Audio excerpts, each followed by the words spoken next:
another episode of Growth Effects, where today I will be reviewing Bandai's 112 R4M9. I know, not like the pistol with the M9, but anyway. Going into the box art, we can already see a nice snippet from here from one of the first films that came out, where you can see this droid comes from. You get a nice back and front view, as well as a little bit of a close-up. You can see some of the details that are also highlighted over here.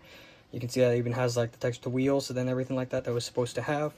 As well as you can see the head, stickers here for the body, and the clear piece right there for the lens.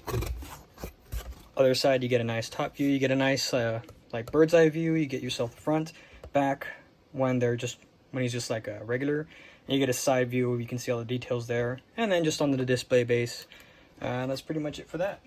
So getting right into the parts, I didn't realize this until now, but you actually get two A runners. So it saves you the hassle of either painting or using the stickers, at least most of the stickers, by already having the molded parts for you. So like this right here, you can have like for the neck joint that goes right under the head here, by the looks of it. You already have that, or you can just have it as one color there. I guess this is a little bit easier for you, for those of you who want to customize it, which that's actually what I'm going to do with this kit. I'm not going to paint it. I'm not going to leave it exactly as you saw in the box art right there, or as seen in the films. I'm going to try and make my own coloration and change the names. It'll be R4 or something, I don't know, M7 I guess. But that's basically what I'm planning on doing. So here you only get one clear lens, and it is like a very nice transparent smoky color and everything like that. So that's what we got there. You got this kind of nasty looking orange brown or gold brown kind of thing going on, whatever, for the little cables that go on the wheels. I'm not sure where that part goes exactly. And you have the rest of the parts that are going to go on the head, I believe, and on the body and whatnot. And then of course it's the exact same thing, but in a kind of like cheap forest green kind of color or something like that. And that's a very specific color scheme, I know. But that's one of the things I think about, like when you think of like a Lego green kind of color, Lego plant green kind of thing or whatever. So molded pretty well, but all of these are really highly glossy. I'm not gonna lie on that, so that's pretty different. Moving on to the next runner, we have B1, and here we already have the body of the model kit itself. So you can see the torso here, which is exactly the same as, I believe, R2-D2, if I'm not mistaken. They just made the different variations with the heads, and that's pretty much it. So you have the legs here and everything like that, where it's going to connect. So it's just going to go on the side. We have, I think that would be like the torch or something, I'm not sure.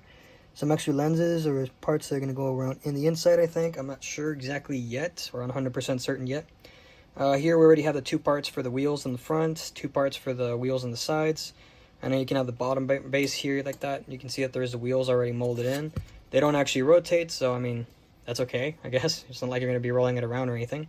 After that, we just have the panels that are going to go onto the body of the kit here. And there you go for that. Moving on to the next runner, we have the head part, which is only in 3 parts. So you have the front and back part, and then you have the lid that goes on the top. And then the camera unit's separate, so you're going to have that afterwards. And there's nothing inside, so it's actually, for those of you who might want to modify this and add like lighting, so to say, or something like that, you really want to kind of modify the crap out of this thing and make it look really cool or something, you know, you can go ahead and do that, since by the looks of it, it looks like you're going to have a lot of empty space in here to just kind of fit a little bit of wiring here and there or something like that, and then you can just do what you want.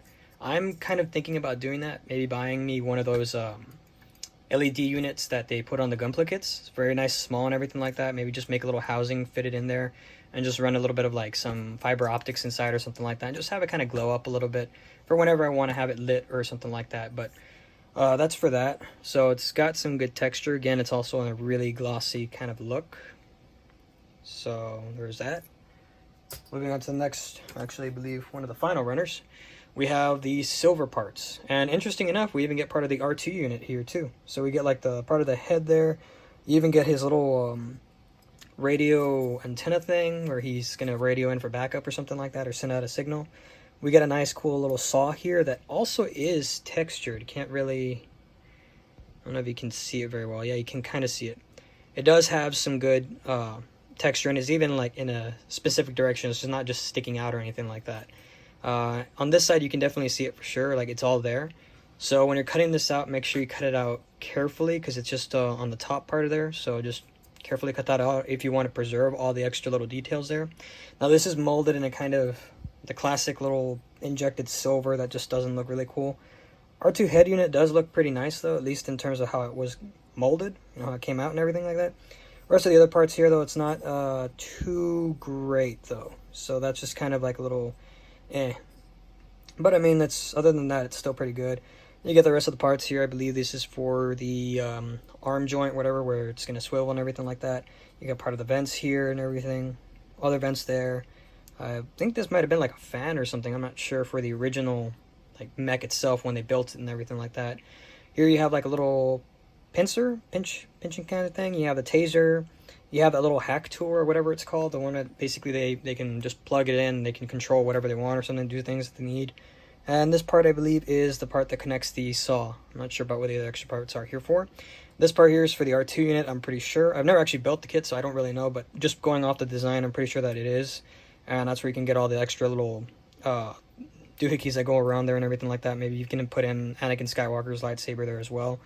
And that's pretty much it for that. And lastly, but also kind of interesting, we also do get the display base like we do just about all the other kits. And just like my Sandtrooper kit that I have, where it had like a unique base, this one is slightly unique as well, but very subtle. The only reason I say it is because you can see the tab here. That's where it goes here.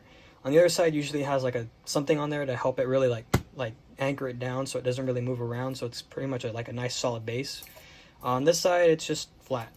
So it's flat on both sides, so it doesn't really do anything. It's just here just for display. But I mean, considering the kit and the fact that like it's, you know, on 3 wheels or something like that, like 3 little supports, I mean, I wouldn't expect this to fall over at all unless like you really bang the crap out of wherever the hell you have it displayed and all that. And interesting enough, since I'm already on the booklet here, you only get 1 sticker sheet.